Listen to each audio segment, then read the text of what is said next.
Hey guys, morning. How y'all doing? Doing great today. Happy Sunday and happy Labor Day weekend to all. Tomorrow's my day off. Sweet. Hope you do too. So today we're going to be about Manvotionsl, Discipline, the Means to an End. So today this is by Basil William Merturn and from his book Self-Knowledge and Self-Discipline of 1916. So let's get into this article. Check it out. Here we go. We do not endure self-discipline merely for its own sake, but for what it lies beyond it, and we bear those acts of self-denial and self-resistance because we feel and know full well that through such acts alone we can regain the mastery over all our misused powers and learn to use them for our vigor and joy, such as we have never known before. Cool. It is thought one who had a great talent for music, but had no technical training, and consequently could never produce the best results for his art, were to put himself under a great master. The first lessons he will have to learn will be, from the most part, to correct his mistakes, not to do this and not to do that. It will seem to him that he has lost his former freedom of expression, that he is held back by all sorts of technical rules. But whenever he seeks to let go of himself, he seeks to let himself go, he is checked and hampered. And it is no doubt true, but he will soon begin to realize that as he learns more and suffers in the learning, possibilities of utterance reveal themselves, which he has never dreamed of.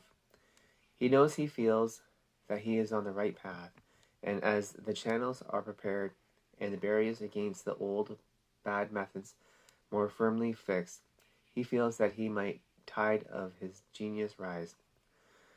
He feels the mighty tide of his genius rise and swell. He hears the shouts of the gathering waters as they sweep before them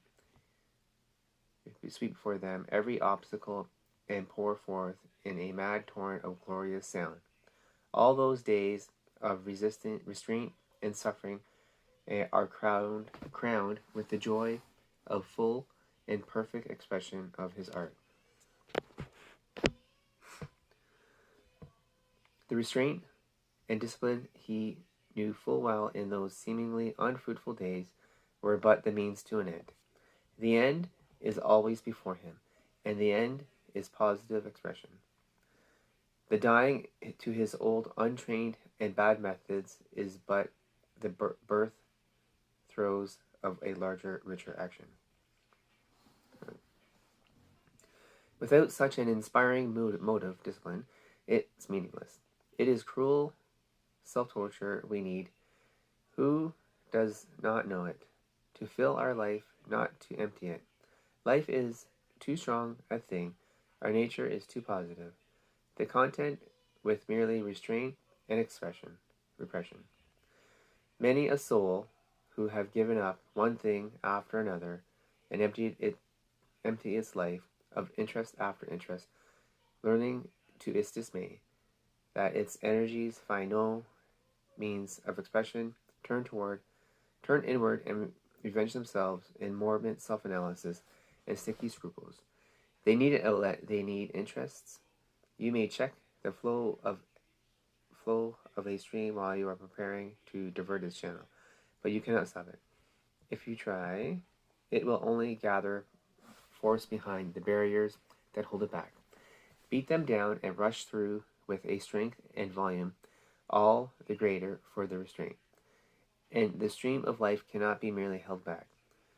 Mainly a man trying thus to repress himself finds after a time that the temptations have only grown stronger and passions more violent, and that he seems to have become worse rather than better through the temporary resistance, when he needed what might have protected him from failure and despair was to be taught that all the restraint was but temporary, and in order to turn the stream into its true channel. Okay, guys, that's the short article today. That is all. Thank you very much for being here today. Hope you guys understand that, to be disciplined, and to be able to learn from others to get better, and not to restrain yourself because you only cause more problems later. So get a mentor and help yourself out.